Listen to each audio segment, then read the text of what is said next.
Hey, good morning. Good morning.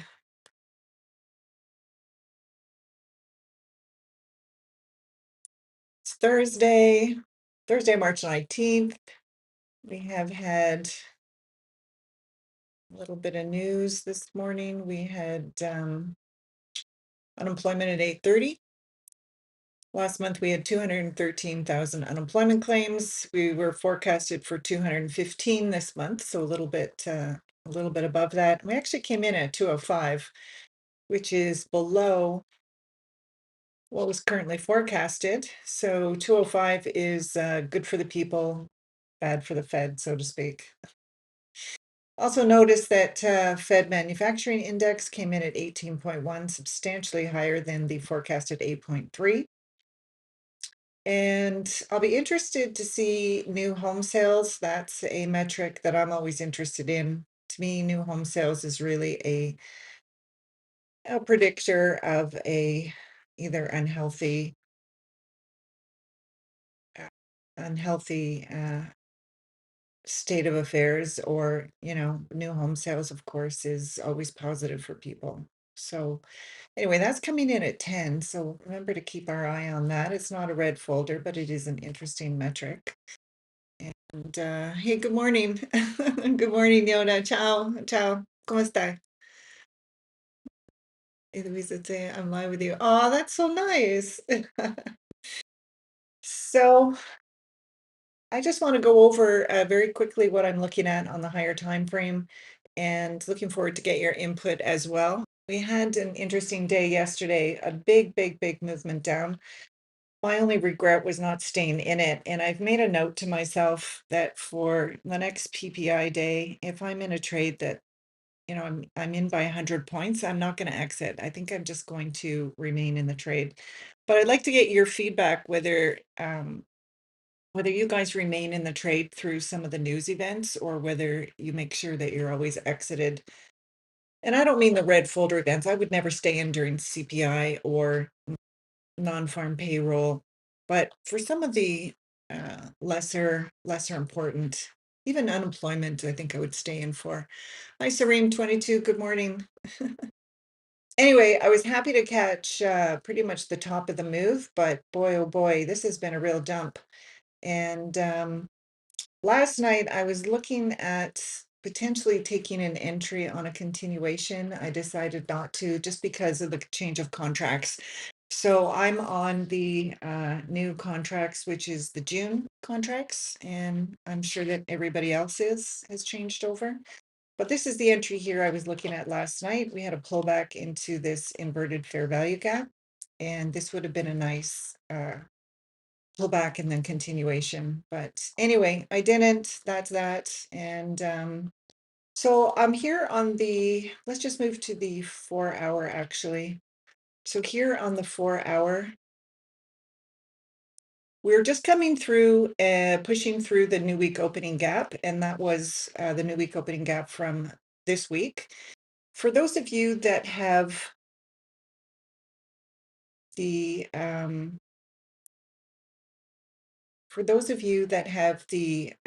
monthly subscription,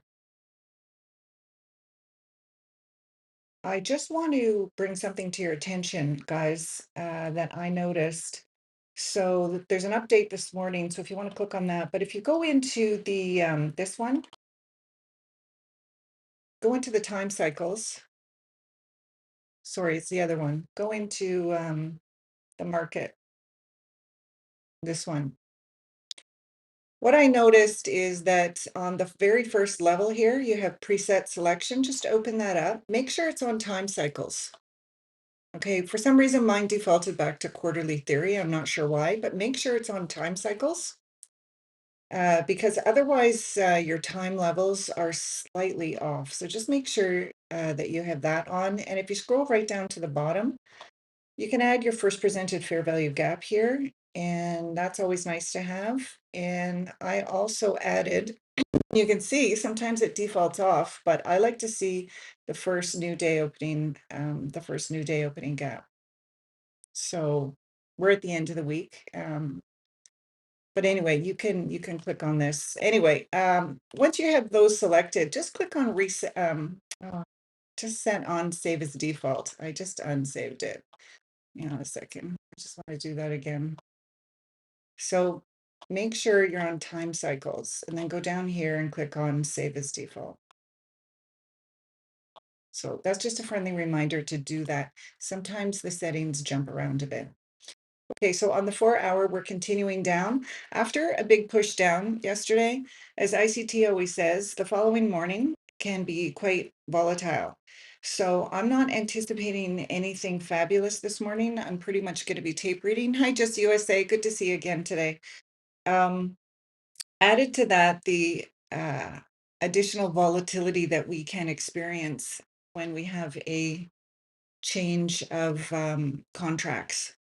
And so I've switched over everything from my contracts yesterday, and I had to, of course, add a few things. Why is this one still March? 1 second here, guys.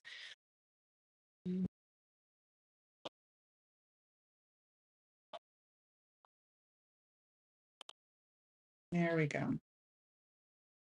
Because you can see when we move over, we don't have as much information as we do on the previous contract. So let's make sure these guys are June and this one is June. Okay, there we go. So we're in June now, so that's fine.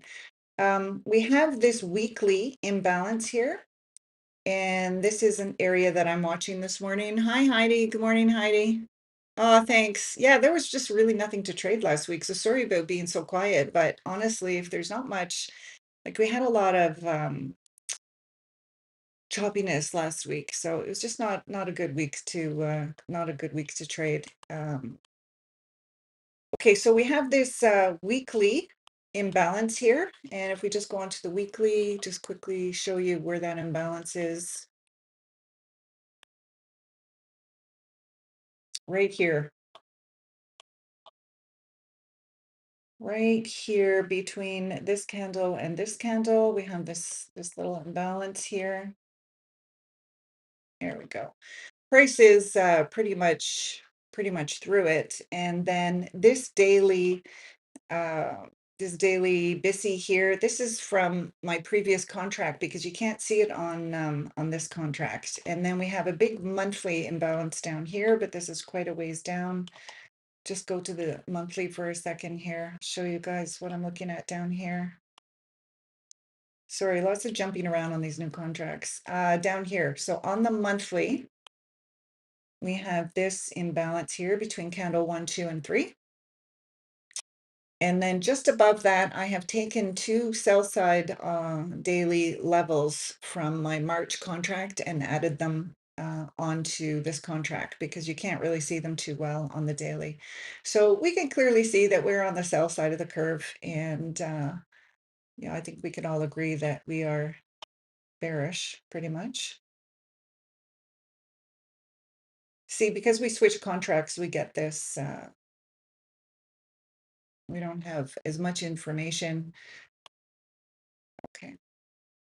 So I just added these from my March contracts. There's the monthly, my sell side dailies, and then my daily. So that's what I'm looking at. If we continue through this this weekly imbalance here, this is the weekly imbalance, then looking at this daily BISI down here. And then just using, look at all this chop we've just come through. Like really, when you look at this, you realize how choppy we've really been. I mean, last week and the week before, it's been pretty ugly, right? It's been really ugly, actually. So I noticed a lot of the traders who, have really big followings, they posted losses last month. And, just looking at this, it's not surprising. It's been really challenging to trade this kind of stuff here. So anyway, so that's pretty much, that's the daily. Of course, I am using my embedded candle formations here because they're quite helpful. So we'll just move back to the 4 hour.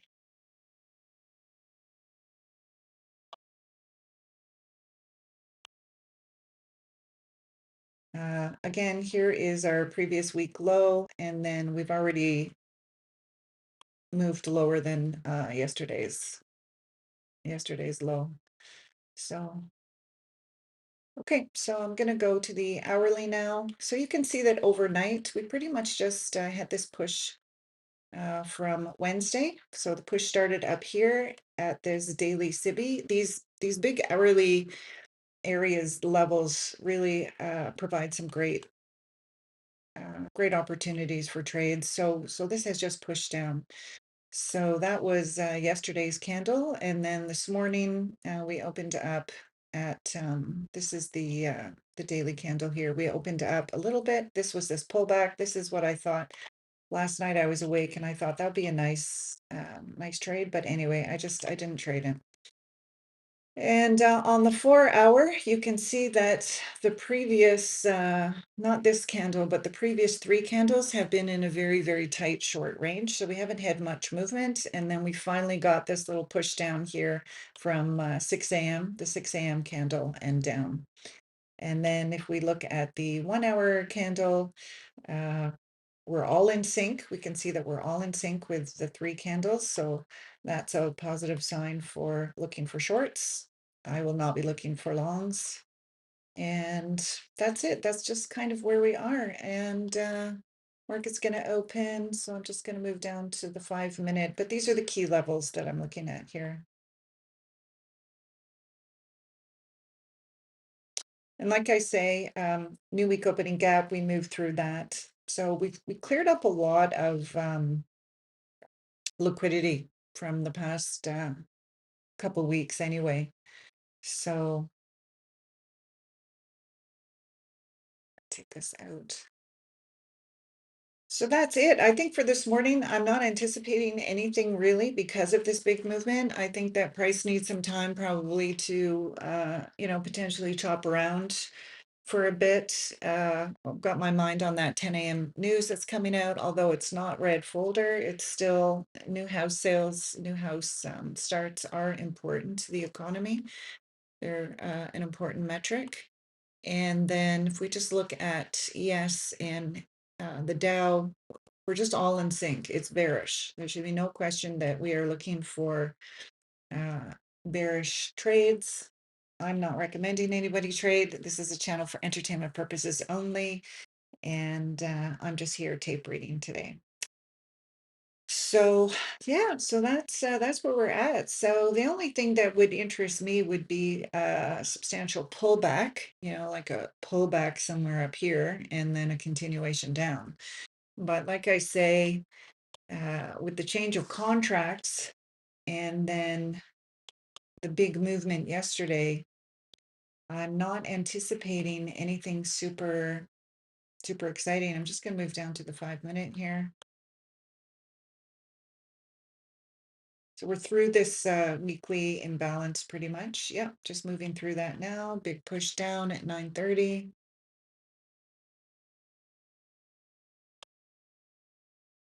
So it's been just a push down overnight. Just going to move to the 1 minute. I just want to see where the first presented fair value gap opens. Boy, I wish I had stayed in that trade yesterday. Man, oh man. The next PPI, I think if I'm in a trade, I'm just going to stay in it. Going to exit.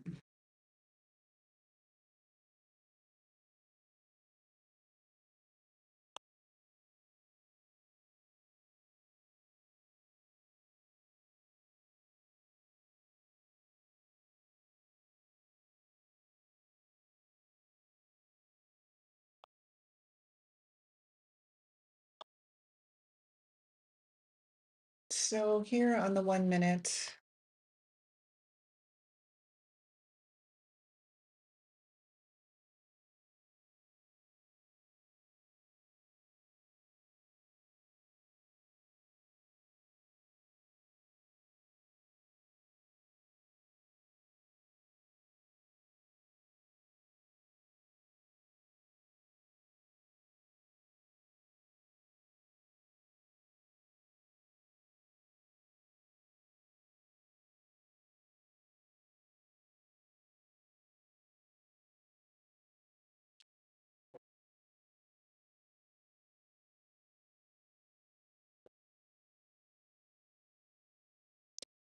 So we can see that last night Asia ranged, which is good to see. We've swept the lows of Asia here. We've continued to move down. So um, nothing above Asia was swept. It's just been London took out the third cycle of London, took out the two previous 90-minute cycles of London, and then just continue to push down. And I think that was that the higher time frame. That was the, what time was that? Yeah, starting at 6 a.m. So that's why we can see the 6 a.m. candles started that big push down.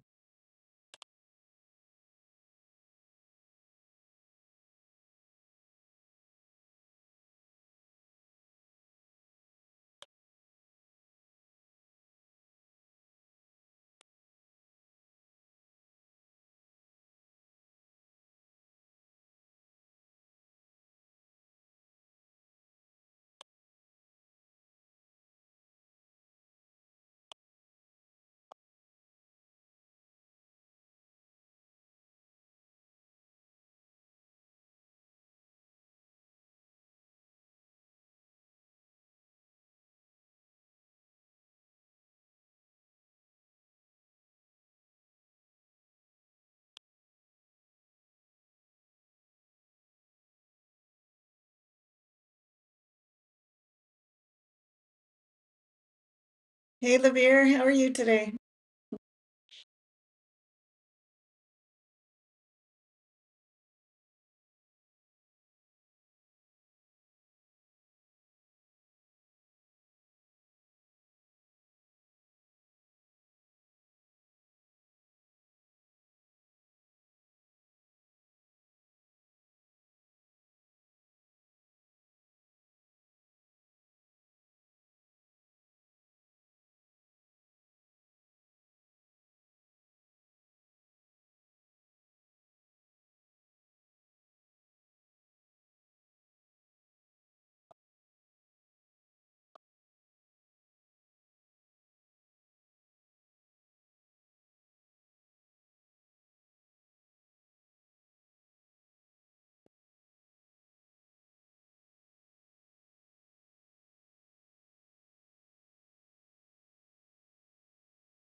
Wonder if we'll get a little retracement, a little pullback, maybe back up to London high. I don't know. Maybe Asia high, like just to clean up some of the overnight engineered liquidity. There's our first presented fair value gap. I mean, on the higher time frame, it's unequivocally clear we're bearish, of course, but just wonder if we might have a little reprieve to either get in to take a position short or to counter trend, take a trade up to maybe somewhere up here and clear out some of this engineered liquidity overnight. All of this is engineered overnight, right? So up to London.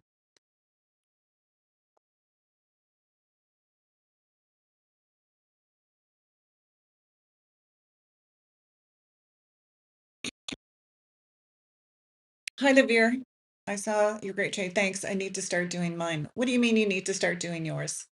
Are you like putting your trades on YouTube? Is that what you're saying?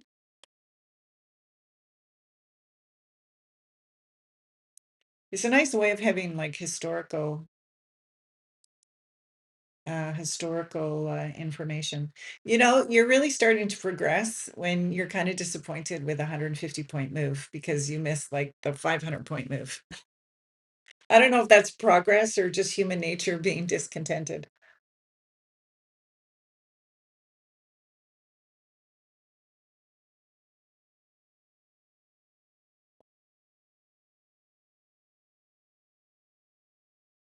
We all do stupid mistakes, Levere.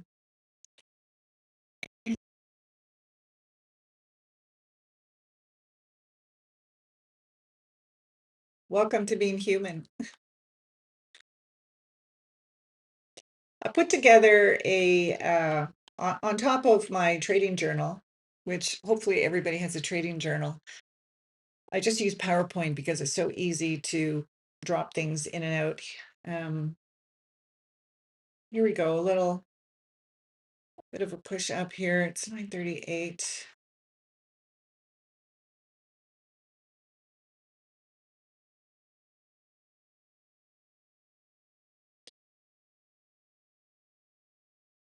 Inverted fair value gap.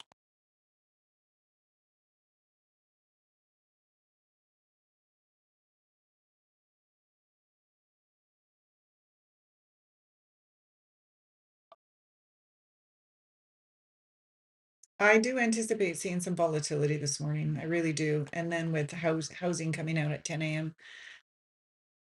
Yes, Luda Vinci. Yes, I did. I learned the 90-minute time cycles from Frank, and I really, I think that's been of great assistance to me since learning those time cycles. It helps me to break down the market into slightly smaller size pieces, and then the added piece of trading the macros. Like those two things for me were really have made a big difference in my trading. Just watching this, guys, here, looking to see, we do have an SMT here. We have an inverted fair value gap. I just want to see if we get a change in the state of delivery. So change in the state of delivery, I'm gonna say is,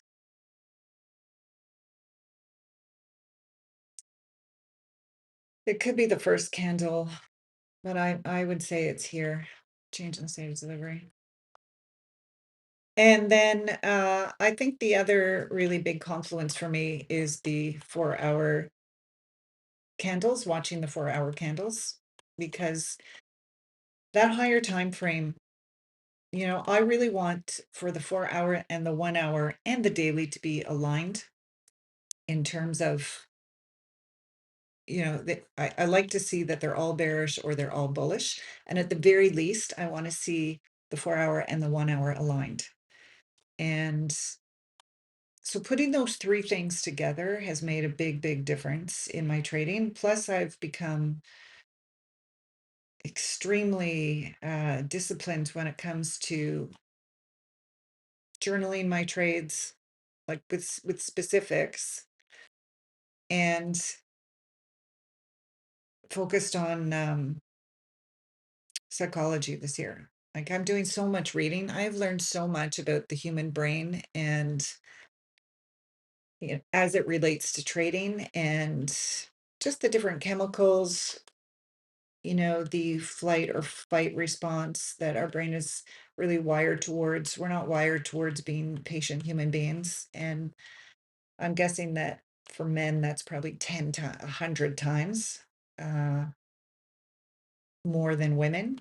So I'm learning a lot, and it's really making me. So we get a nice little push up here, guys. It's 9:41. We do have a nice SMT, a push up, possibly an inverted fair value gap here. If we get above it, come back and then move up, I might take something short. This would be a counter trend trade, and I would not stay in anything very long, but maybe London high or Asia high. And I'm gonna have a small size on if I take this. So it's 9:41. Frank's videos are online for anyone who's interested in learning about the 90-minute time cycles. You can get, and his videos are well done.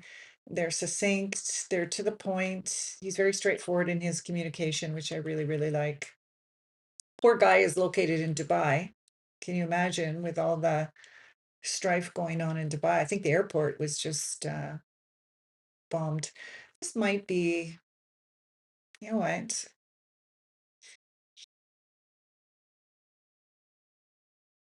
This might be interesting.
No, I think I rushed that one.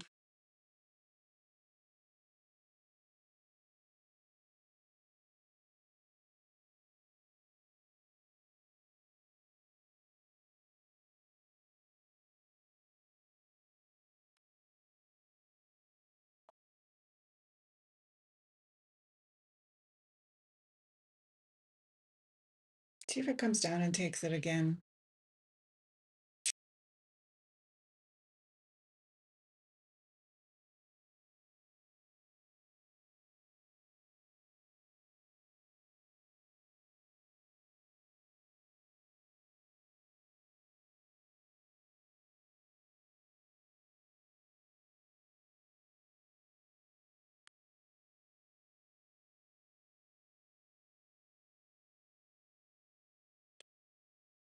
And that's what I would want to see.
Be right back, guys.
I'm late with my morning coffee.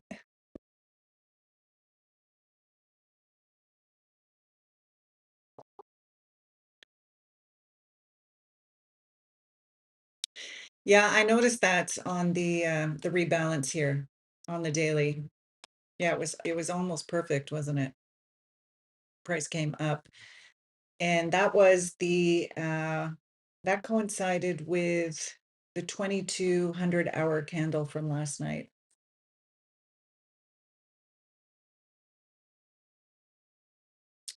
Heidi, what trading book have you read? I haven't read that many trading books. I first started my trading journey with Terry Eomi. She has, I think, the #1 trading course in the world. It's a trading program, and I started with her. She's an MIT graduate, and she learned trading at university, and then she became a teacher, and then she left teaching to trade full time. And her course is excellent. So I learned to trade options, stocks and options with her, and so that was it was a fantastic, I mean, she's a teacher, right? She created an amazing online course and forum. So I studied through her. And then after that, I studied ICT for, well, 2.5 years. But now I'm reading a lot on psychology. Um, and I'm just learning so much about how the brain works and how our thoughts are formed since we were kids, and we have a storyline around money and what we feel we're worth. And um, if your parents always said to you, you have to work really, really hard, uh, money doesn't grow on trees, like those kinds of phrases, because they're counterintuitive to forming a brain that works well in trading, because trading is the exact opposite. Trading is about sitting still and doing nothing. And so anyway, it's very interesting, and there's some really good psychologists who are online who I have found that talk specifically about cultivating a trading mindset. So Hogard is another one. This is a book. I found this book that I'm contemplating getting, and I'd like to know if any of you have read it. It's this one. It's called Hidden Money Rules. And this one comes highly, highly recommended. Have any of you guys read this one? Hey, stay low key. Good to see you. This is it's highly, highly recommended. He talks about subconscious programming that governs wealth and how it's silently shaped our lives, illusions of freedom and the hidden debt traps that control behavior. He talks a lot about developing money systems rather than thinking about a paycheck, that kind of thing. Teaches you how to navigate intelligently. The freedom is if you were never taught to seek it. I mean, because unless you grew up in certain homes, we probably all had similar parents that were just like, you go to school, you get educated, you submit a resume, hopefully you get a good job, and then, if you get your 2% per year raise, that's something to celebrate. I think that that's the majority of us have grown up with that mentality. And so this book comes highly recommended. So you can see I have it kind of pinned here because I'm thinking about buying it. Exactly, exactly, Ludovici, exactly. And I just think back to my parents. They're from Europe, and they emigrated here, and they worked really, really, really hard for everything. And that mindset, right? That mindset of working really, really hard and being grateful and thankful. And I get it. Like, I get that that's the era they came through. My parents lived through the war, right? So Italy and England, and things were really hard, right? There wasn't enough food there. It was really, really hard times. And so their concept of money and wealth and freedom is very different to what we see in trading. And anyway, it's all very interesting, and it's really helping me to understand how my brain works, and going back, and I'm journaling a lot about just things that my parents said to me about money, and revisiting the truth or the framework of that. it's their truth. It doesn't necessarily mean it's my truth, right? I guess is what I'm trying to say. I think there's this other big psychological barrier for those of us, and I'm just going to call it the working class. I'm just going to say like, like working class. Um, it's almost like a stay in your lane mentality, right?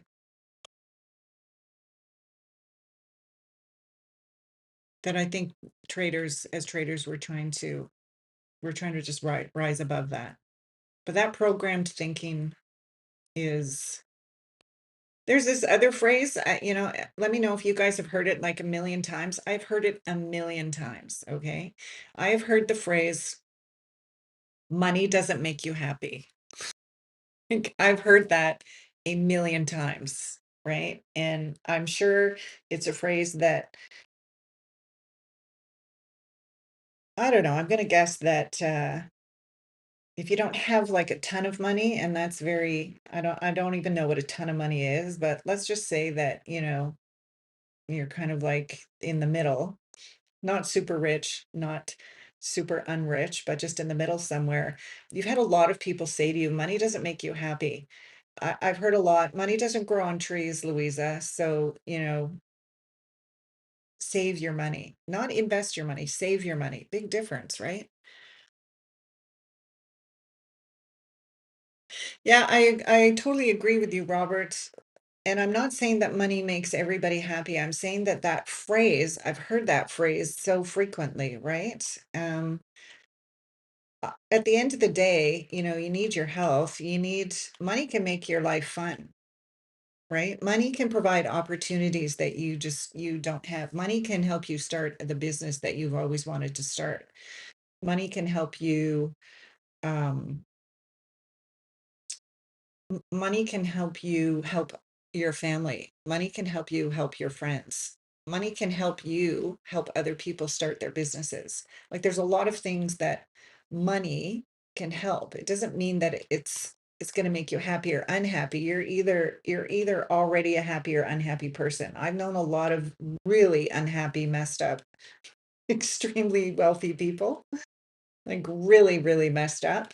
And I know some really, really wonderful people that don't have two dimes to rub together, and it doesn't stop them from living their happiest life, right? So, so this was anyway. I just entered too early, and I should have had my stop down here. But anyway, that's that. So anyway, I might press the trigger and buy that book today because it just helps me to challenge kind of what my brain is thinking. I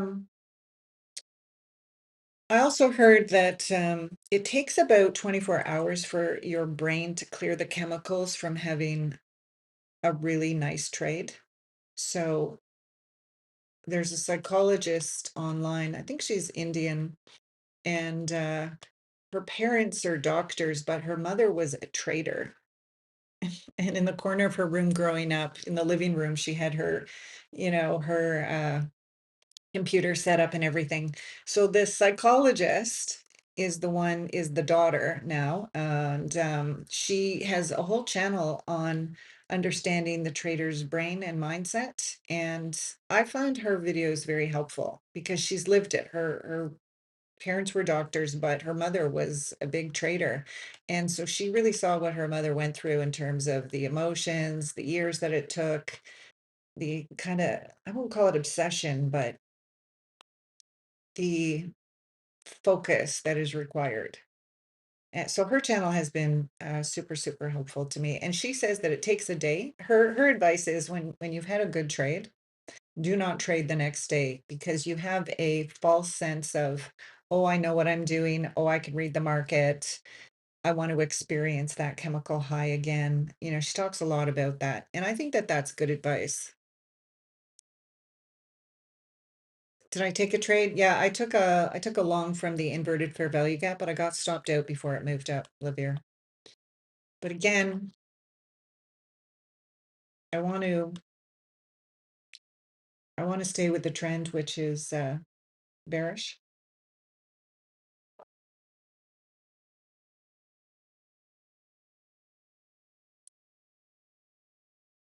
Yeah, if you're still in living in that kind of emotional sphere,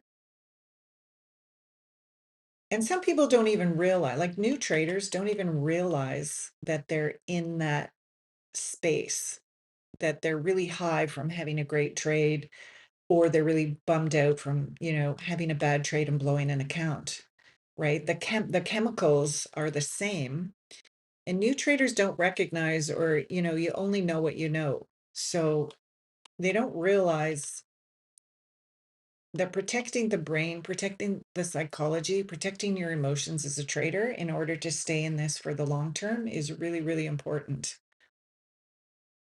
Hey, Kevin. Hey, Kevin, thanks for joining us.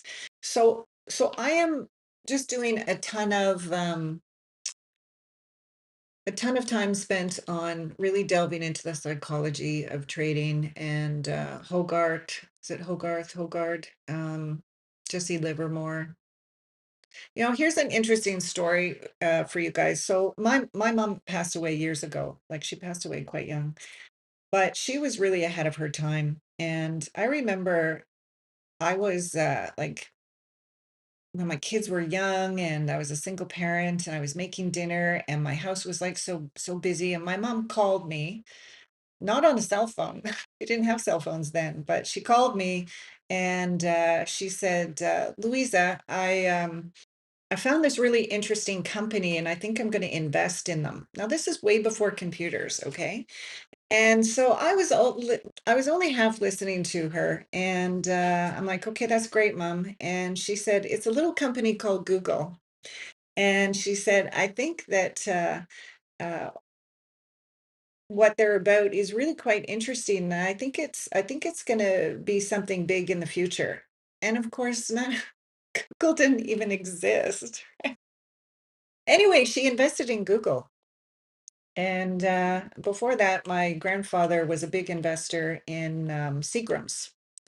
And I remember him showing me this book that he had of these like little tear sticky tabs. And that's how you bought stocks. You had to actually like walk down, find a broker, and then you got a book of there were stamps almost, and each tear off or each sheet had so many shares. And anyway, I just find that's kind of interesting. I always think that if my mom had lived longer, she would have loved, loved, loved trading online.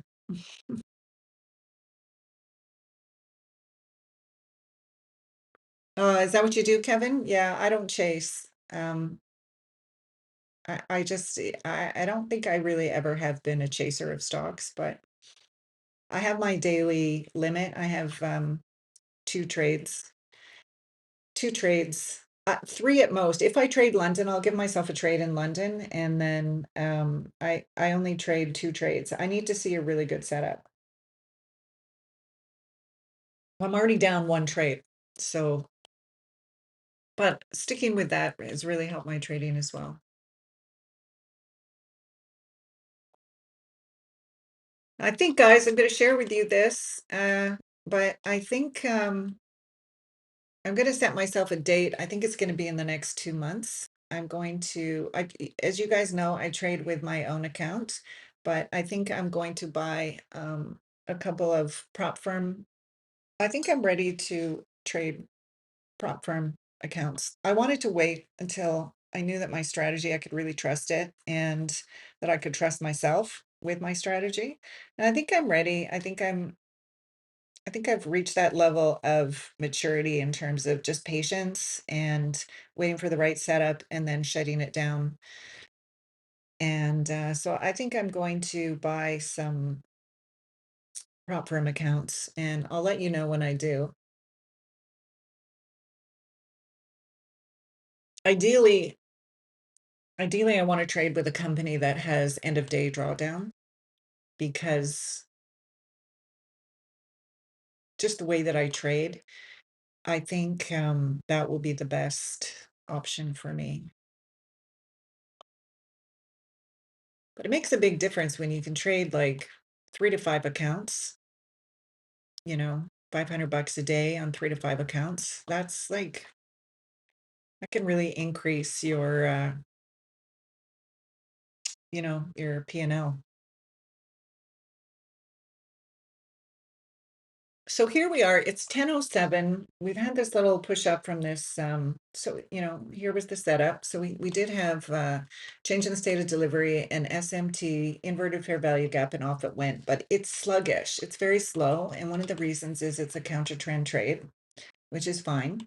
So some patience required, but it's 10:07. And in about another 8 minutes, we're coming to the end of the first macro, and we really haven't moved, we haven't really moved very far. So I think, I always come back to ICT. He does have very good words of wisdom. Lucid has good end of day. Okay, I'll look into Lucid. I haven't looked into Lucid. Thank you, Robert. Lucid trading. Okay.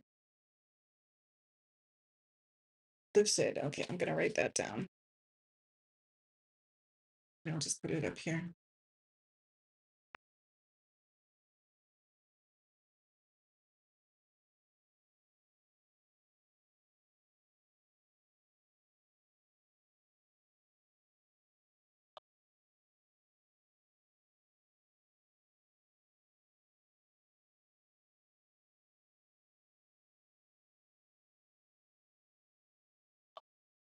Yeah, it's super, super sluggish here. Apex is cheaper. With Apex's new rules, Stephen, did Apex change its end of day drawdown, or is it still drawdown is kind of pay as you go? Oh, they do. They have end of day accounts. Okay. I was thinking about Apex.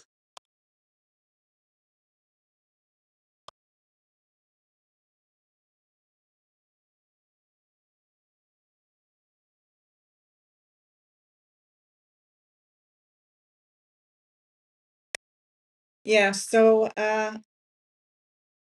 as part of my I want to show you this, guys. As part of my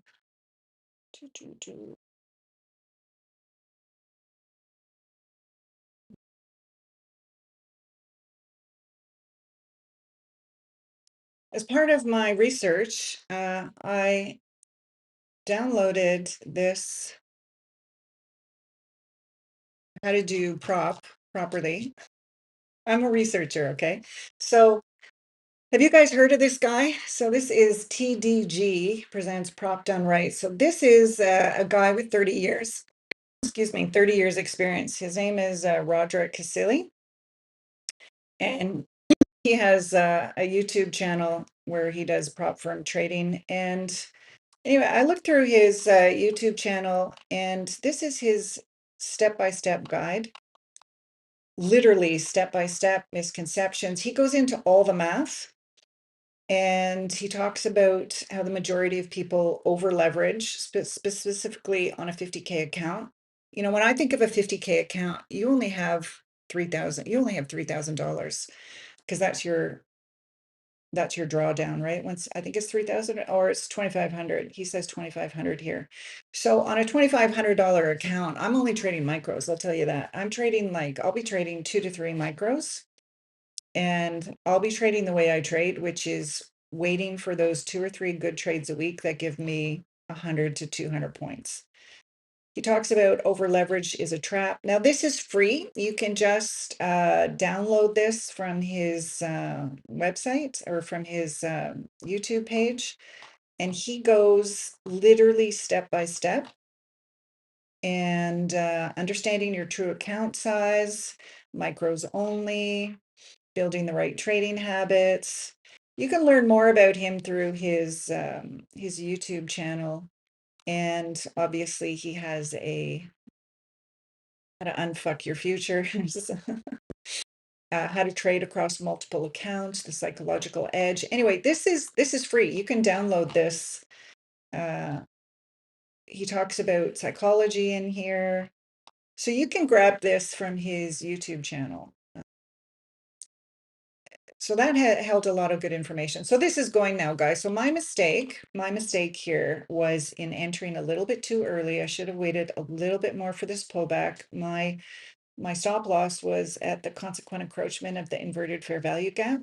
Ideally, it should have been below the move here, but I didn't want to have the risk. The risk was too high for me. So anyway, this is my mistake.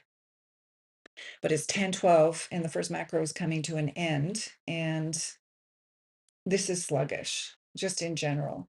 So as ICT says, after a big move down the day before, the next morning is going to be sluggish. The next morning is going to be sluggish, and the market needs some time to recover.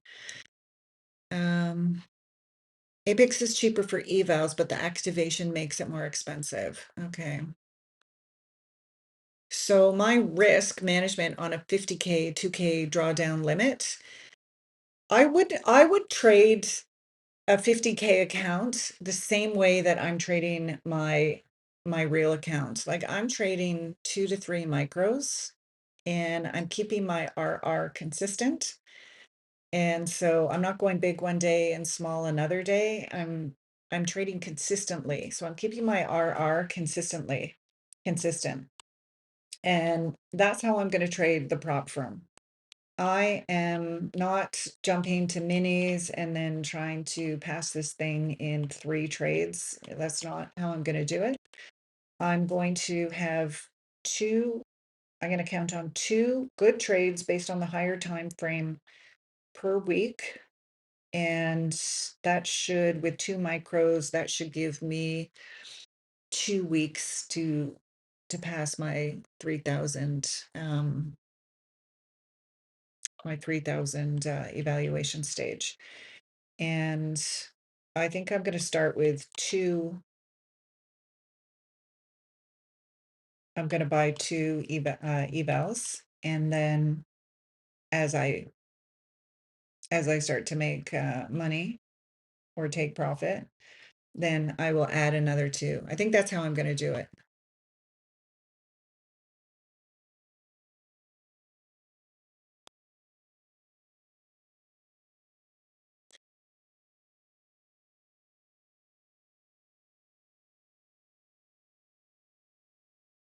Even though Apex gives you 6 minis, like honestly, I think if you're trading minis and you only have a 2,000 drawdown, like you're either passing them or you're failing them. Like there's no in between, right? Because that is so over leveraged. I mean, I have an account that's 4 or 5 times that size. My personal account is 4 or 5 that size, but I'm not trading minis. Like I am going for consistency, and that's how I'm going to trade. That's how I'm going to trade prop. And I think I learned more about consistency trading my own money than I did through trading prop, because this is my money. Lavere, you use Top Step. So Lavere, are you able to trade on TradingView, or do you have to use Top Step's, what do they call it now? I think they have their own platform to trade in, right? You can't trade in TradingView.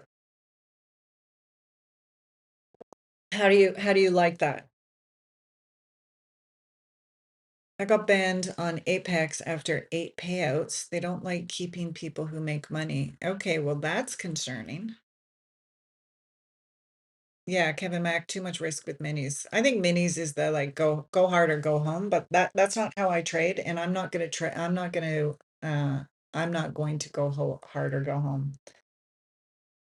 I'm gonna wait for 2 or 3 good trades on the higher time frame and trade exactly like I trade with this strategy. And I've spent a lot of time thinking about it.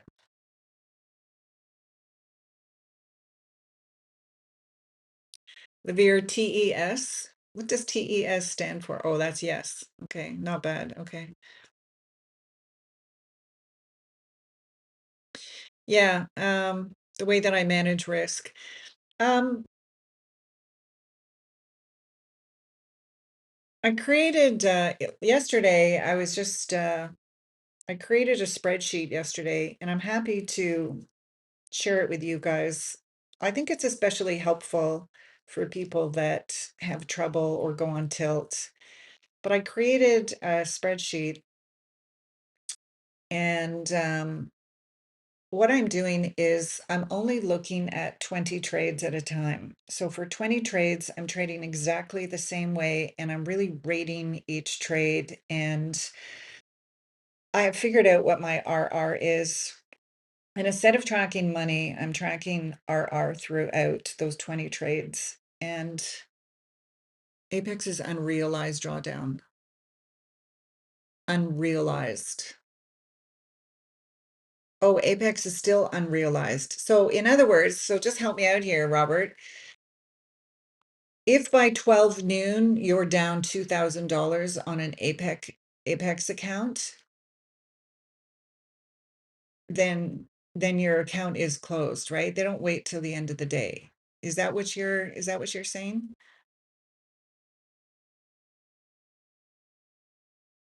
Apex is unrealized drawdown.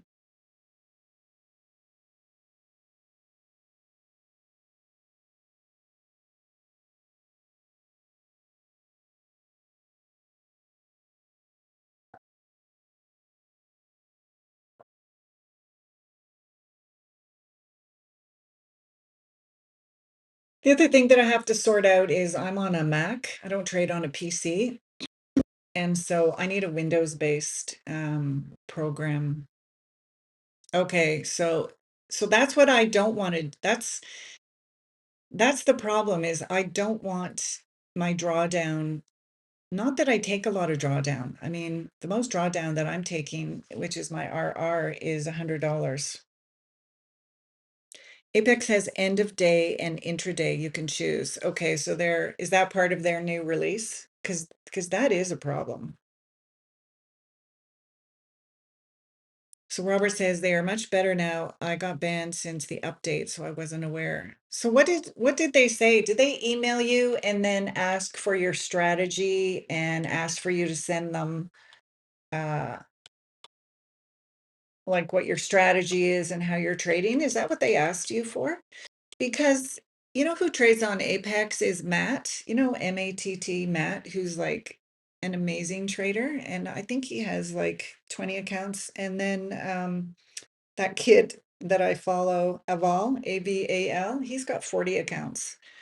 And they've never reported like having a problem with payouts. Is there an issue around trading around news releases?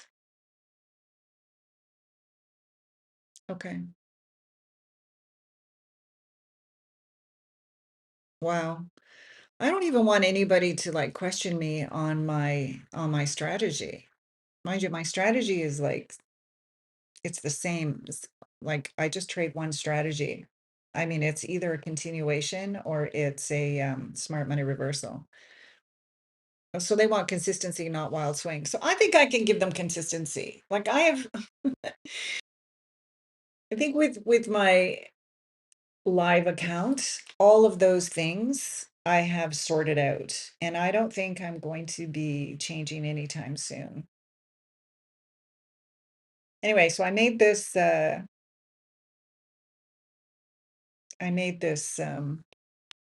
Excel spreadsheet yesterday, and it's very focused. Everything has to be, I have my checklist on what I need before I enter and my rating system and my RR, and it's very math based. It's extremely math based.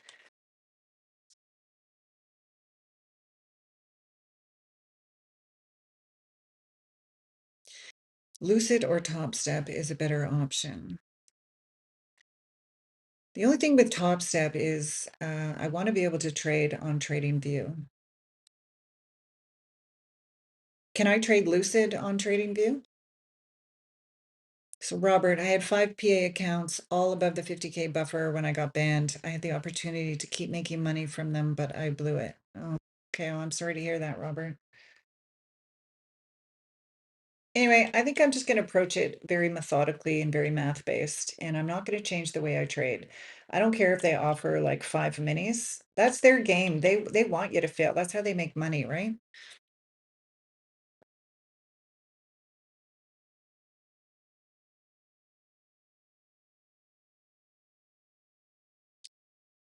So let's just look at price here on the 1 minute, and then I'm going to switch to a higher time frame because we're between macros here. But really, price is going nowhere counter trend. It's this is a big kind of pullback. You need a big stop to weather this. It's really not going anywhere. So this is a no bueno environment to be trading. Oh, you can trade on Lucid on okay. Okay. I already have I bought the copier, the trade copier, which is the one that's the one of the most popular ones.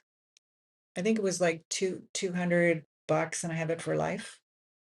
What's the name of it, guys?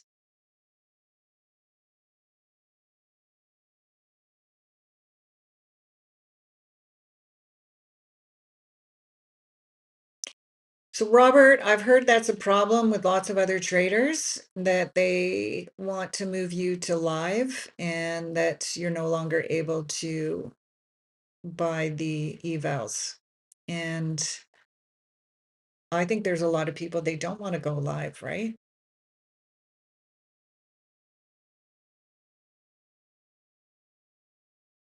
I think I remember the day or the week that Tanya went live, and then I think was it Top Step or Apex? I can't remember. Anyway, she moved to a live account, and I don't know if she really likes that. Okay, Kevin, have a great day. You're too good, Robert. You're too good a trader.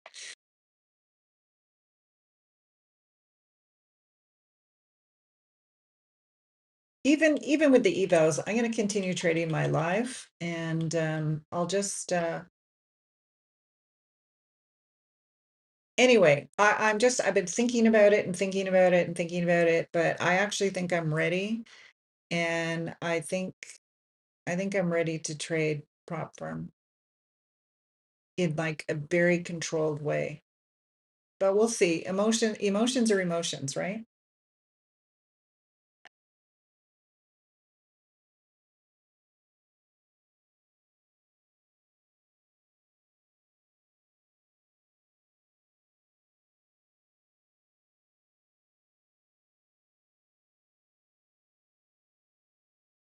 Are you down 2K? This has been a tough month. Like just look at the daily candles. All of the really good traders are down this month. Um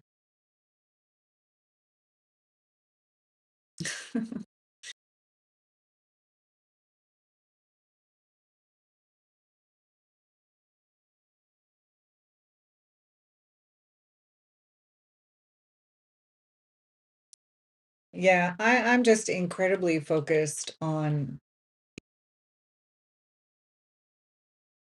the setups, the quality trades, and I'm not really focused on money, but I know, I've got the math down correctly and I trade the same size. Anyway, I think I'm ready for prop firm. I think I'm at that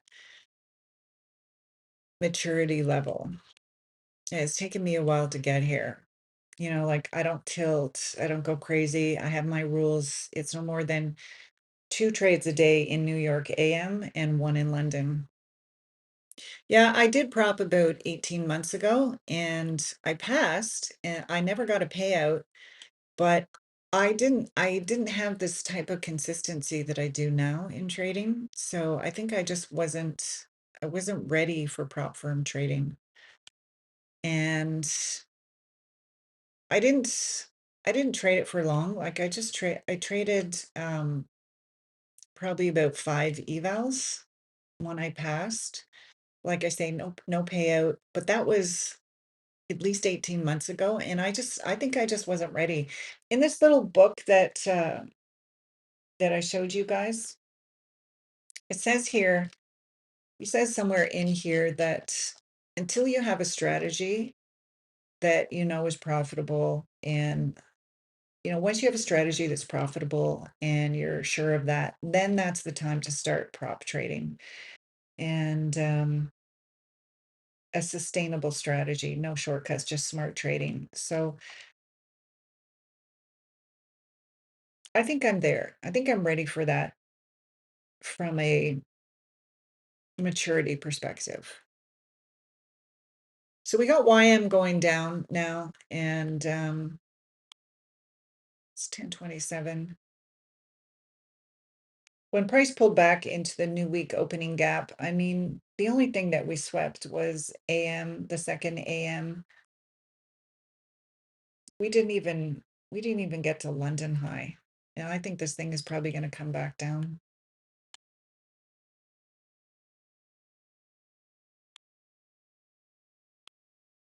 What do we have tomorrow?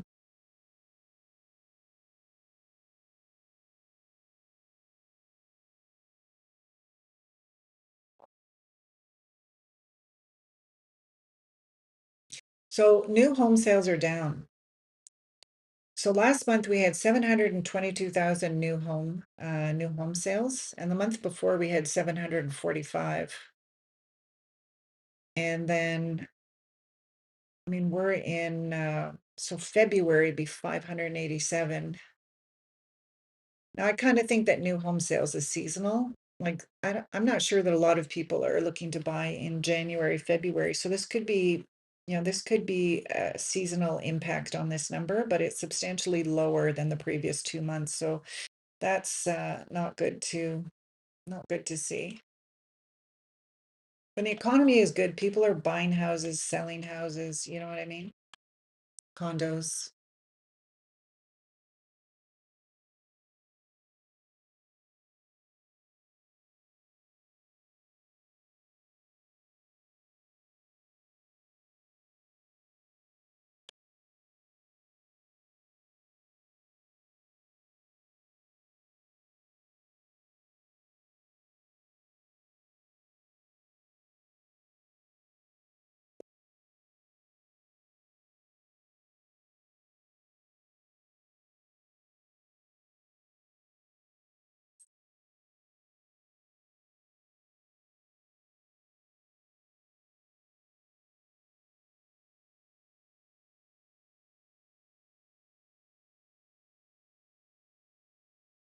Oh, so there's a buffer on the account. So once you get your funded account, there's a 2K buffer.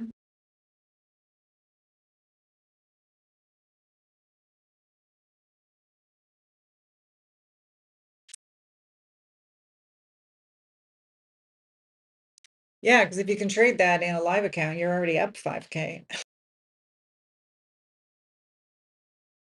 Anyway, I'll see how it goes. I have to figure out the whole Windows environment versus Mac, but anyway, I need to figure that out.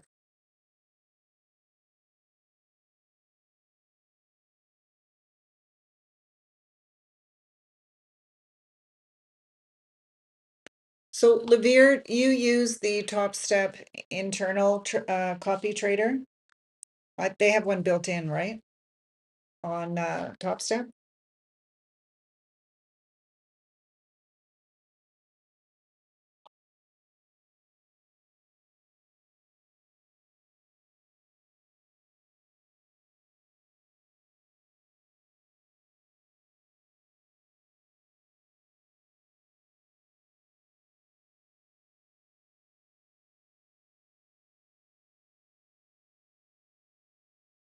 Just switching here to the 1 hour. We are basically just not doing too much here. 10 o'clock candle opened, went a little bit higher, now is looking like it's expanding downwards.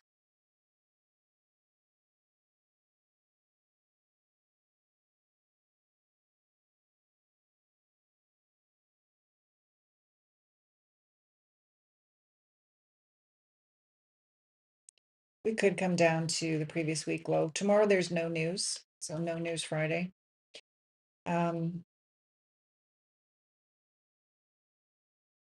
We are at the low of the week.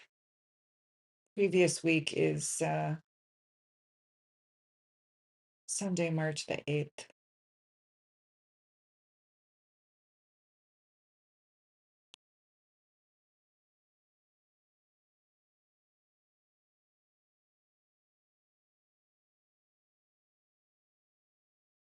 Okay, so their copy trader is pretty good on Top Step. So do you guys use TradingView to like mark up your charts and then you go into Top Step and execute, or do you do everything inside Top Step?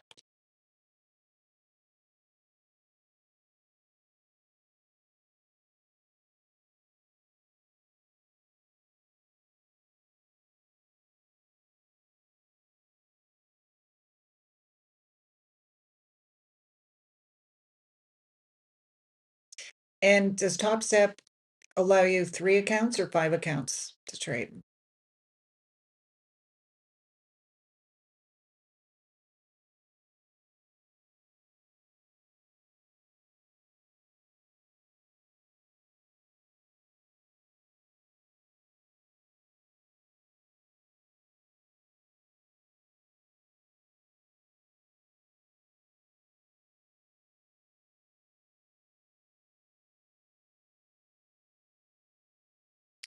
So on the 1 hour, on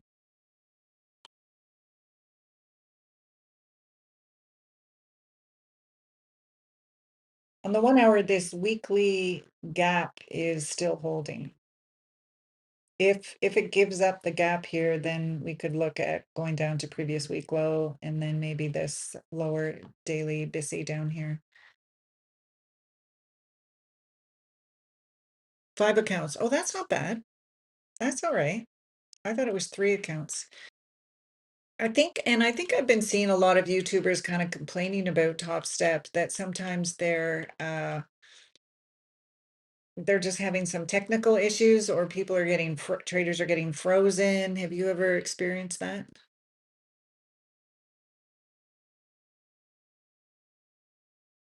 Oh, you can't add your indicators. Oh, boy. I don't know. I think I might have to check out Lucid. I really do like to trade in TradingView because I like my indicators.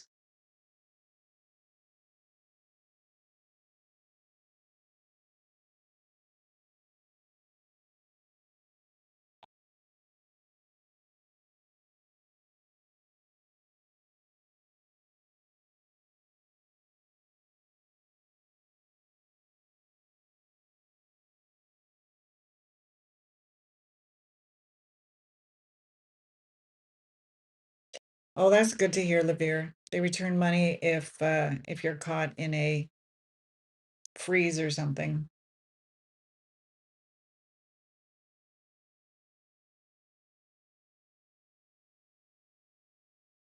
So this weekly gap, it's been filled and price seems to be holding here on a higher time frame.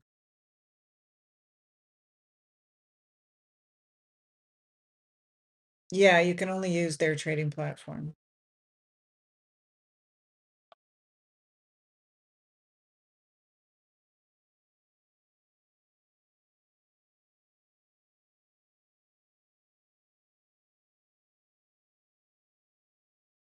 I think TradingView is a good business model. You know what? They saw the niche. They just built something that worked for the majority of traders. They didn't involve themselves in prop firm and all that other stuff. They found their niche and they created something. They obviously have good programmers because they keep upgrading and yeah, they've got a great business model, like a great business model. I'm sure their programmers are sitting on a beach somewhere and they just get a little ticket and then go into their computers and figure it out.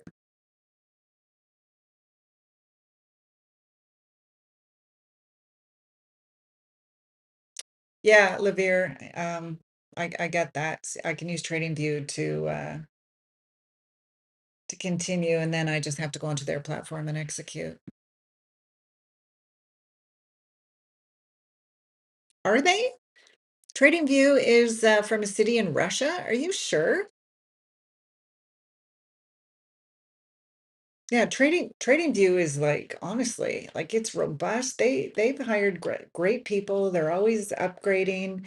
They stick to their niche. I mean, it's a brilliant. It's a brilliant business model. Nobody competes, like there's nothing else out there. Here, his name is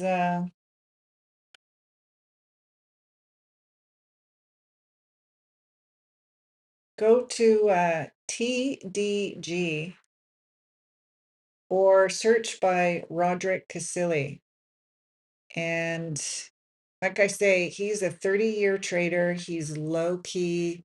He I've watched some of his YouTube. I think the guy knows what he's doing. I like his advice on prop firms, and you can just download this. I think you put in your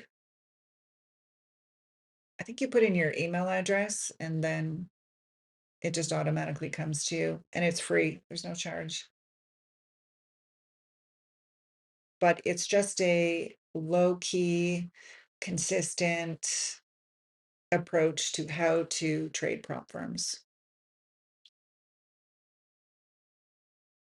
So anyway, take a screenshot of that.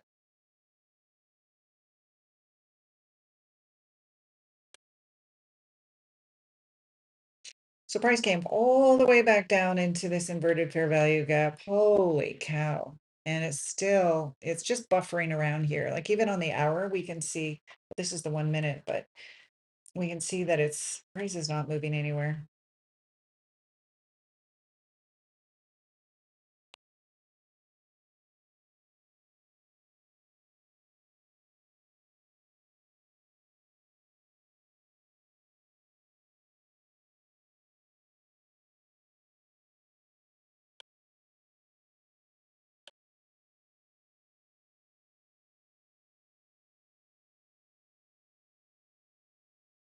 Okay, that is super cool, Livier. TradingView was founded in 2011 by a team of Russian entrepreneurs and developers. Okay. Well done. I don't know why, but I just always associate TradingView with being like, out of San Francisco Bay Area or California or Texas, like one of those tech areas. I don't know why. I just assumed but obviously some very good thought there, because what a great business model to run, right? You don't need offices and things, and your developers can be basically all over the world, right? And because they're maintaining the infrastructure, they're always taking uh, comments and feedback from traders how to make it better. And I mean, their updates are fantastic. They just stuck to their business model and they haven't changed it. And honestly, like who's gonna rival? Who's gonna say, yeah, I'm gonna start my own platform and it's gonna be better than TradingView? Like who's gonna do that? No one.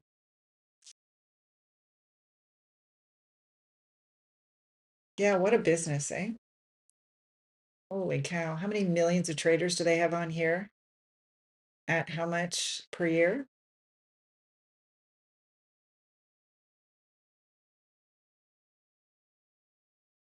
Thanks, Lavir. That's interesting. I didn't know that.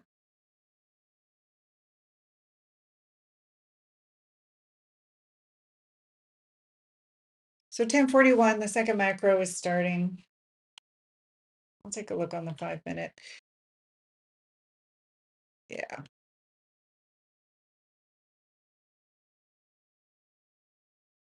That trade that I took yesterday, um, my stop loss was $27.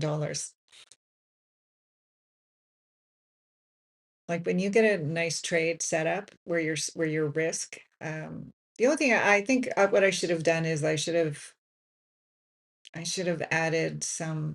added another contractor too, because it was a $27 risk and that thing ran all day and all night.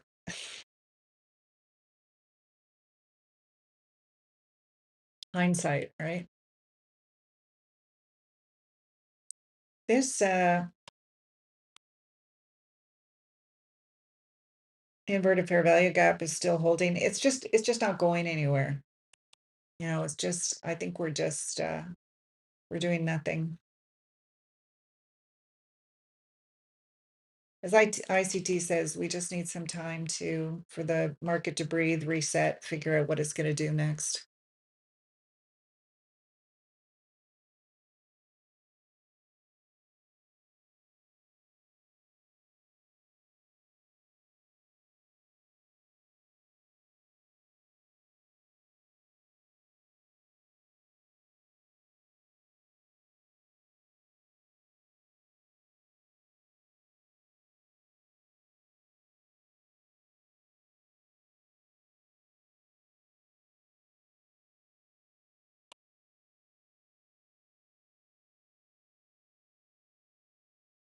Yeah, sure.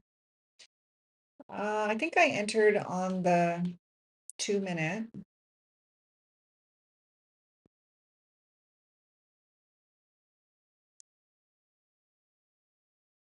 up here.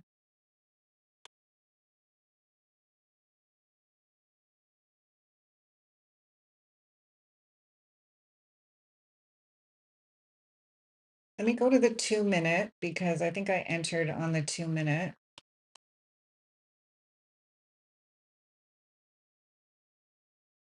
Right here. So Asia had trended up all night. Boom, boom, boom, boom, boom. And then London, which started at 2:30. Let me make my screen as big as possible. London really did not sweep Asia's high. And so this is a sign for me that indicates bearishness. So London kind of like petered down, and then it came up a little bit, and then it came down, but it didn't, it really was accumulating. So when we see this happen and we see accumulation, especially across London, which doesn't usually accumulate. London either sweeps the high or sweeps the low of Asia and then moves. But this was kind of interesting here. So I entered here. I entered around 7:15 a.m. So I had watched this accumulation and I was just getting my day started and I thought that's really weak. Like price is really, really weak. We had also broken or stayed below this, which is a daily SIBI.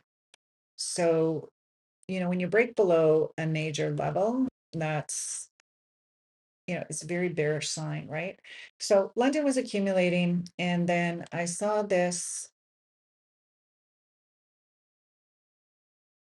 SIBI right here. Saw the SIBI here, and the first one was up here. This was the inverted fair value gap up here. So price had come back up into this inverted fair value gap and then dropped. So this would have been like your first entry up here. And this was at 6:20 in the morning. So price comes down and then comes back into this 2-minute SIBI here. And the only other SIBI that was up here would have been kind of here. But price was so weak, like I was taking a chance that it might want to come back up to here. So entering here, my risk was that price could come up to here.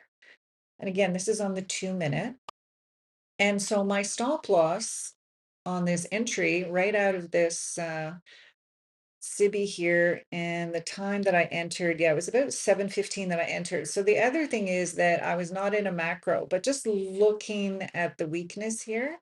So my stop loss was, I think it was the next swing high. So I think it was here. That was my stop loss.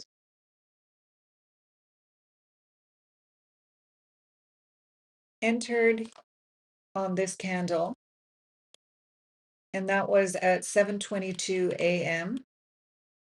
and then took price down, and we can see here this would have been another entry here.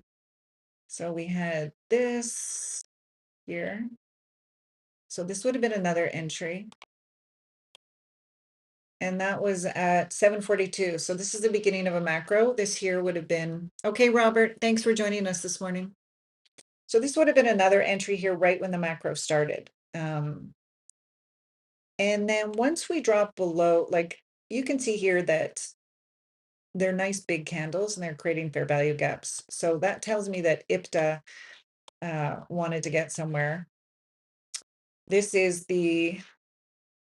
an hourly SIBI, so this is a high time frame, SIBI. So once price was pushing through like really nicely, and then I exited around here. Did I weather that? I can't remember if I weathered that or not. Anyway, I exited somewhere around here, which was anyway, it was 151 points. But oh yeah, so I exited at 8:29 just before news. So I exited right around here, right here. And I really regret that. 8:28. 8:28 is when I exited, right here. So yeah, it was a nice run, but I mean, look at look at all this. So anyway, I journaled it, and I think that the next time I'm going to hold through news. When I have more than 100 points on, I'm going to hold through news, unless it's CPI or non-farm, because that would just be dumb.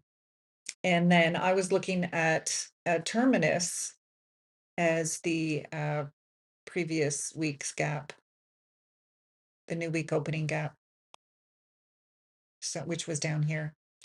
So anyway, but you know what? I'm okay. Next time, I'm going to get it next time. I am pretty happy to get in on the beginning of the range, but now my next goal is to be able to hold through open and take it to terminus, because I was looking at the previous day low and the new week opening gap. That's what I was looking at. So anyway, but still happy to get that. Still happy to recognize anyway that it was going to be a very bearish move. If I counted how many days, it would be like a big move up or a big move down, and I would just totally get the whole trend wrong. I mean, oh my God. That's half the battle, is like getting the trends, getting the trend right. So now again, we're on this 4-hour candle here, and see how it's wicked up, it's wicked down, it's back at opening price. It's doing nothing. This is nothing burger. There might be an opportunity at the afternoon. I don't trade the afternoon, so I won't be coming back to the charts. We're in a macro, and we're still really not going anywhere. So hopefully there'll be something tomorrow, and maybe for anyone who trades like the afternoon, maybe there'll be something this afternoon.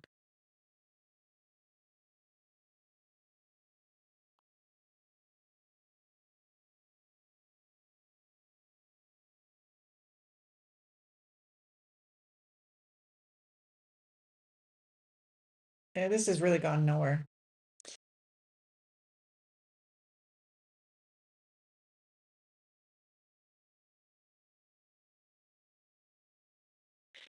Yeah, thank you again. Like, it really, I got to be honest, it really bugs me when I see where I think I see where it makes sense where price is going, and then because of news or something, I kind of like,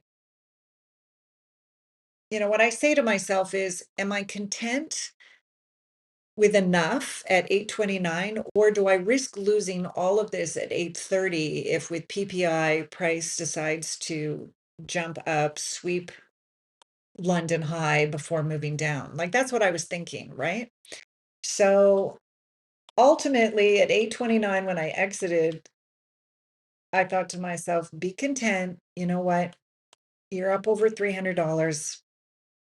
Be content, put it in the bank, and you're done, you know? So, but that's why I'm working on my psychology because I do think that I am gonna grab those 500-600 point moves because I can see them and I want to be able to hold. That's my next level of maturity as a trader. That's what I see is those 200 to 500 point moves, and I want to be able to hold them. I want to be able to hold it through, some pullbacks. There weren't even that many pullbacks yesterday. Like it was pretty much boom, straight down, and even overnight.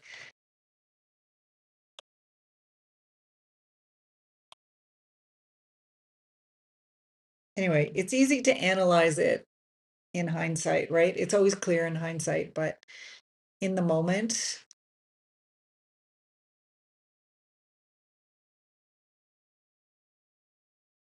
you have to be able thinking and analyzing, and then you just have to ask yourself, look, I'm already 100 points up.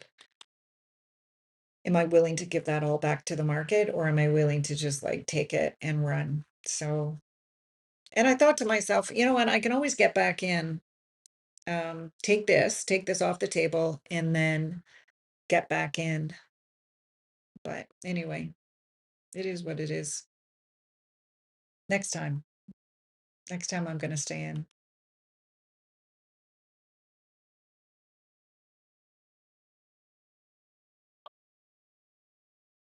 I like taking those trades. It's a mitigation block. It's trading off the mitigation block. And the reason why I like those trades so much is that your risk is very little, right? Like my risk was $27. I should have increased it to another contract. But anyway, so you see me take a lot of mitigation block trades, because you're clear on direction, and then you come into close to the macro time, there's going to be a continuation down. And so there's very little chance that price is going to want to return higher and do another sweep. So I like those trades because it's very low risk. And I think those are great trades for prop firm trading because again, it's very low risk. Your stop loss can be pretty tight. Yeah, exactly. Oh, exactly. Even taking like 150 points,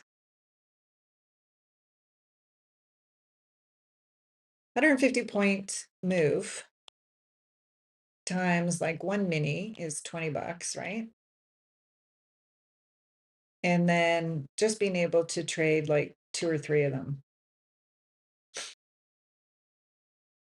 right? That's what I see, when I do the math. Now I just need like the psychology to be able to. And part of my psychology, I'll share this with you guys, is sometimes when I'm in these trades, my psychology is that I am prepared for price to go back to break even and miss out on taking profit. And some people might think, okay, well, that's irresponsible because why wouldn't you just take some off the table and be content with that?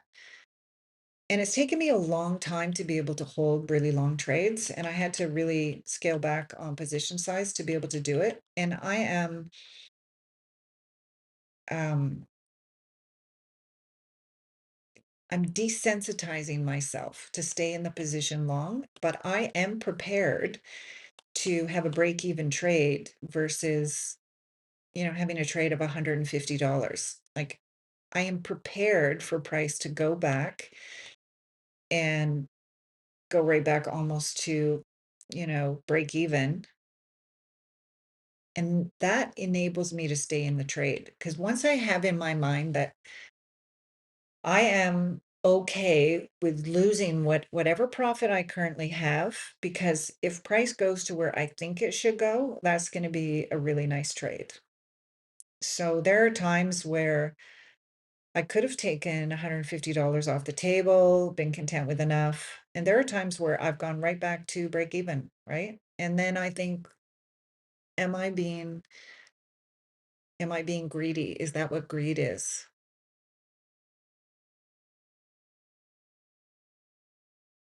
And I don't know what you guys think, but let me know if you think that is greedy, or if you think that that is still helping to desensitize myself to staying in these long trades. I think it's desensitization, but I'd be interested to hear what you guys think. Look at this now. This inverted fair value gap is still holding. Here we are, it's like almost 11 o'clock, and this inverted fair value gap is still holding. It's not going anywhere. And our 4-hour, 10-hour, 10 a.m. candle back to opening price. Same. It may eventually go, but it needs some time. ICT was right. Morning after a long move from the previous day. Not much happening here.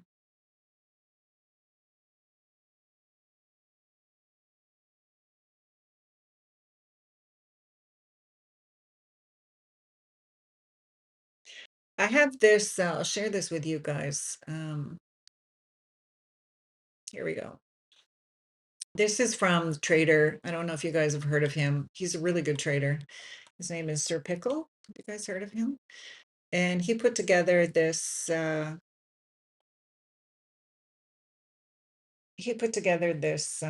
don't know, little thing here. And this is when to expect low probability conditions. And so I keep this handy. So obviously, day prior to CPI, FOMC, NFP, sessions prior to CPI, okay, but whatever.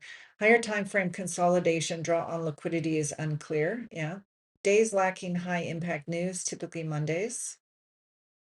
Higher time frame objective for the week has been reached. So I think our lower objective for the week is pretty close to being reached. The day after a large range day, there you go. Bullet number 1, 2, 3, 4, 5, 6, 7, 7. Bullet point number 7, the day after a large range day. You guys can take a screenshot of this. Large London range, AM session is chop, likely chop, focus on the PM. And then price trap between two higher time frame PD arrays. So last week we were trapped between two higher time frame PD arrays. That's why there wasn't much to trade. So anyway, you guys can take a screenshot of this if you don't have something like this, but this is low probability conditions. And I keep this handy just to remind myself.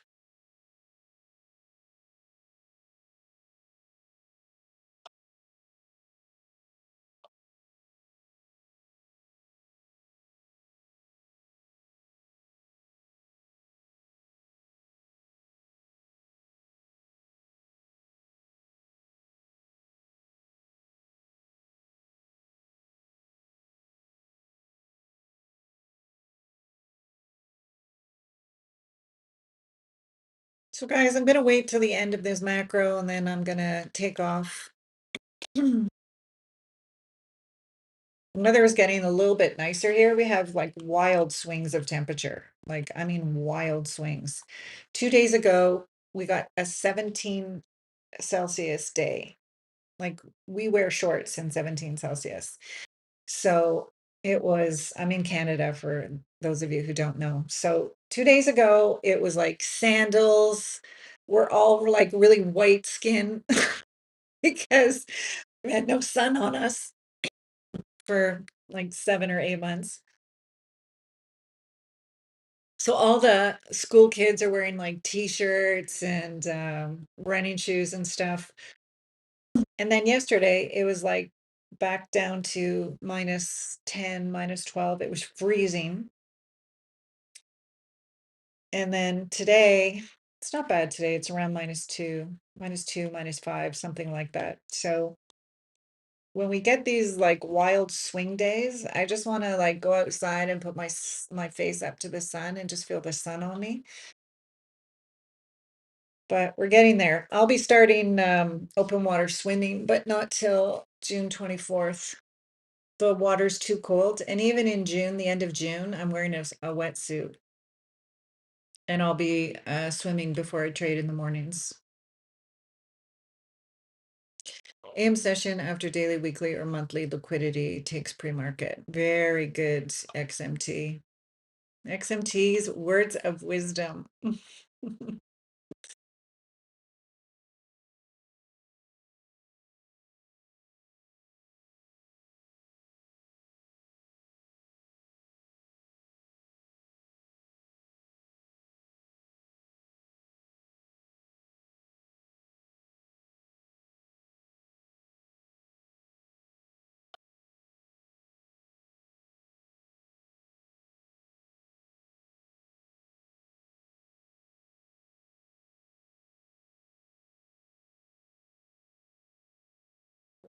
This thing probably by end of day is probably going to take London high, maybe Asia high, but holy cow, who wants to be in the waiting game for like 4 hours?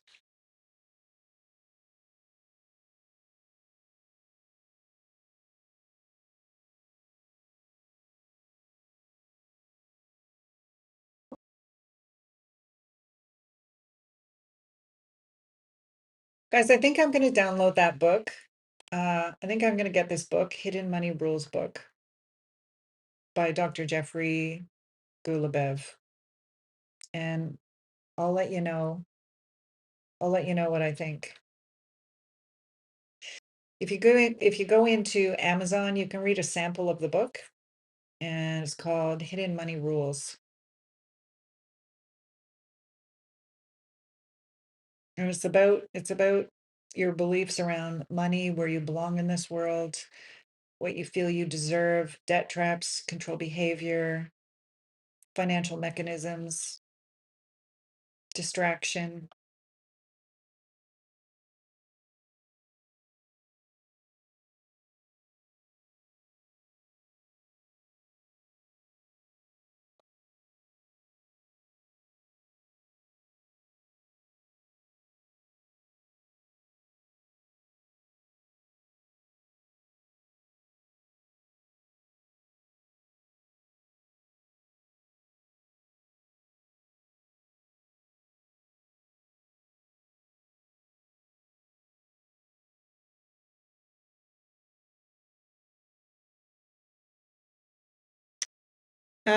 Okay, the Indian psychologist. I'll find it and I'll put a link to her YouTube channel in the comment section of this video. I can't remember what her name is, but I'll um I'll find it and I'll post it for you guys if you're interested. I just thought she's interesting because she watched her mother growing up. Like I say, her mother was a doctor, but she was also an avid trader. So she gets the whole mindset.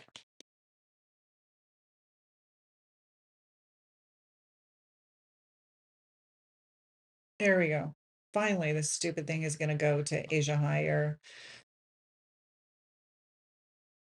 London High, maybe Asia High.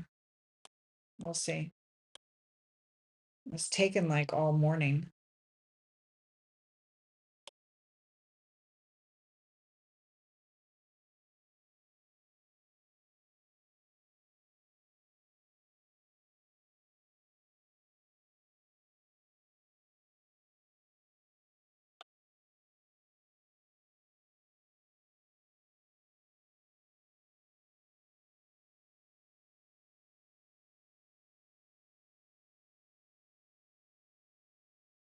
You know what's interesting about that psychologist, registered psychologist, is she doesn't say herself that she's a trader. She's never uh, on any of her YouTube channels, she does not say that she's a trader. She just talks about her mom's trading. Maybe as a kid, she was just like, that's not for me.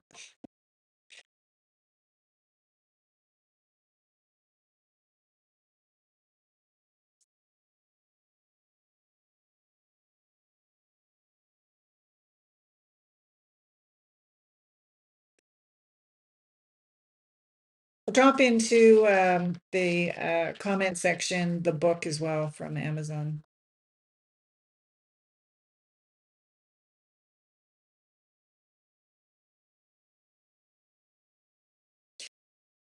For the book, there's you can click and read like a short segment of the book just to get an idea. But this book comes highly, highly, highly recommended.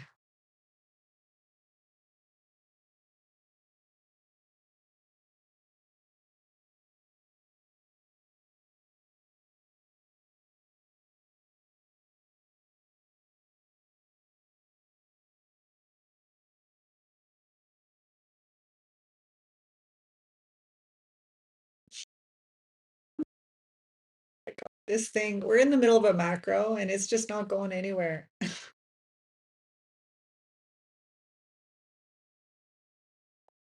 I'm also going to post a link to the free book or like ebook on how to trade prop.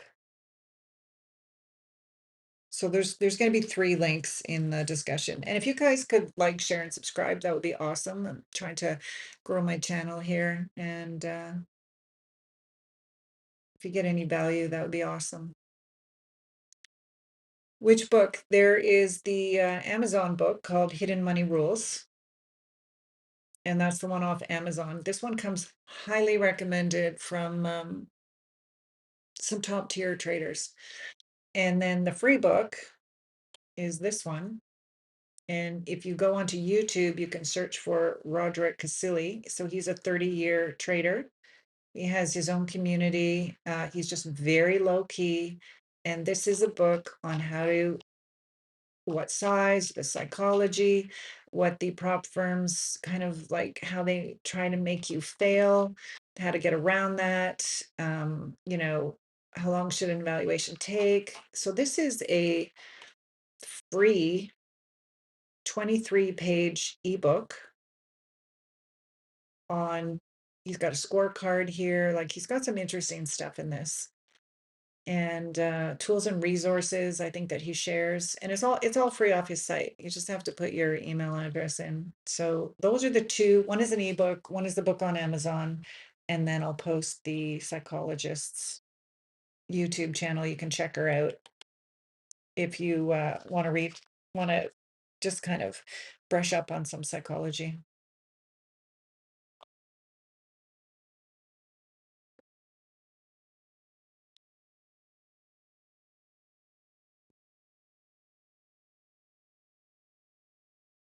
Okay, guys, it's 11:10. This is just a nothing burger this morning. So I'll be back tomorrow, and that's it. I hope you guys have an awesome day, and